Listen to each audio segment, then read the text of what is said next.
Hello दोस्त, तो कैसे हो? आप सभी को इस चैनल राव ग्लोबल स्टडी में स्वागत है। जैसे कि आप लोगों को मालूम है कि हम टेंथ बोर्ड एग्ज़ाम का क्वेश्चन करा रहे हैं, जो कि भौतिक का क्वेश्चन करा रहे हैं, फिजिक्स का क्वेश्चन करा रहे हैं और जो कि सब्जेक्ट वाइज करा रहे हैं। तो जो पहले से 2 क्लास करा चुके हैं, ये लास्ट क्लास होगा हमारा, जो कि सब्जेक्ट होगा हमारा प्रकाश का प्रवर्तन यानी रिफ्लेक्शन ऑफ लाइट। प्रकाश का प्रवर्तन, रिफ्लेक्शन ऑफ लाइट का यह लास्ट क्लास होगा। तो आप लोगों का तैयारी कैसे चल रहा है, आप लोग कमेंट में बताएं। और जिस सब्जेक्ट का वीडियो चाहिए कमेंट कीजिए, ताकि हम जल्द से जल्द उस पर वीडियो ला सकें और तैयारी में जुट जाइए। तो चलिए आज का हम क्लास स्टार्ट करते हैं। पहला हमारा क्वेश्चन है, प्रकाश रंग उदाहरण है। प्रकाश रंग उदाहरण है, ये शायद क्वेश्चन आप लोगों के लिए किसी क्लास में दिया था, आप लोगों ने नहीं किया है। चलिए कोई बात नहीं, हम बता दे रहे हैं। प्रकाश रंग उदाहरण है, तो इसका हो जाएगा बी, विद्युत चुम्बकीय तरंग का। दूसरा हो जाएगा, काल्पनिक प्रतिबिंब हमेशा सीधा होता है। काल्पनिक प्रतिबिंब हमेशा सीधा होता है। तीसरा क्वेश्चन, समतल दर्पण में प्रतिबिंब का आवर्धन होता है। समतल दर्पण में प्रतिबिंब का आवर्धन होता है, तो इसका हो जाएगा सी, 1 के बराबर। अगला क्वेश्चन, उत्तल दर्पण में परावर्तन पर लंबवत गिरती किरणें फोकस पर क्या होती है? क्या होती है? अपसारित होती लगती है। क्या होती है? तो अपसारित होती लगती है। अगला क्वेश्चन, गोलीय दर्पण में परिवर्तन के नियम का पालन होता है। गोलीय दर्पण में परिवर्तन के नियम का पालन होता है। अगला क्वेश्चन, गोलीय दर्पण में दूरियों को सदा किसके सापेक्ष मापते हैं? तो इसका हो जाएगा ए, ध्रुव के सापेक्ष मापते हैं। अगला क्वेश्चन, अनंत पर स्थित किसी बिंदु पर प्रतिबिंब अवतल दर्पण के फोकस पर बनता है, उसका आवर्धन क्या होगा? तो इसका हो जाएगा m बराबर 0। अगला, मोटर गाड़ी के चालक के सामने लगा रहता है। यह क्वेश्चन मैंने अगले वीडियो में आप लोगों से पूछा था, आप लोगों ने नहीं बताया। जो कि क्वेश्चन ये था कि मोटर गाड़ी के चालक के सामने कौन सा दर्पण लगा रहता है?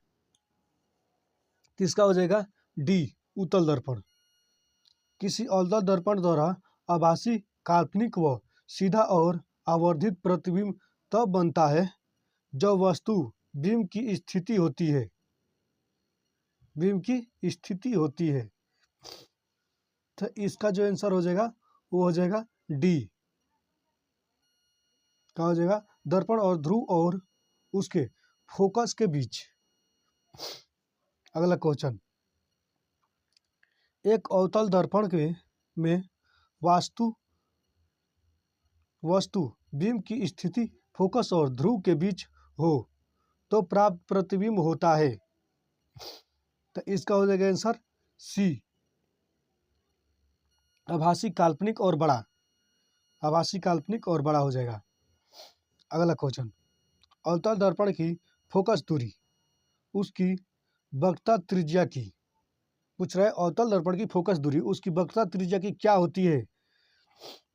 वक्रता त्रिज्या की यानी कि दोगुनी होती है, चौगुनी होती है, आधी होती है या बराबर होती है?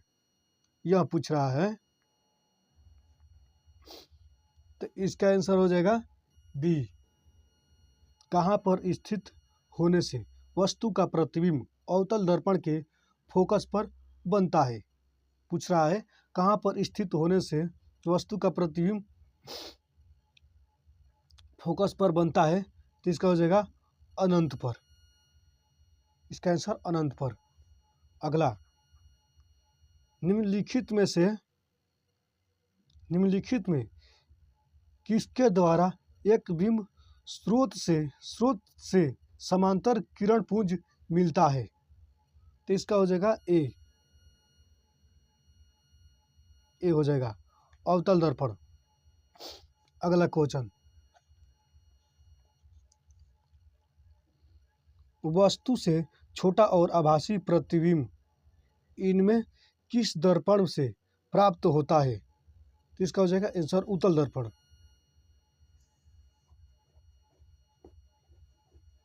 अगला क्वेश्चन, निम्नलिखित में किस दर्पण द्वारा वस्तु का आभासी प्रतिबिंब प्राप्त किया जा सकता है। निम्नलिखित में किस दर्पण द्वारा वस्तु का आभासी प्रतिबिंब प्राप्त किया जा सकता है। तो इसका आंसर हो जाएगा डी, तीनों, यानी कि समतल दर्पण, उत्तल दर्पण, अवतल दर्पण, यानी तीनों से प्राप्त किया जा सकता है आभासी प्रतिबिंब।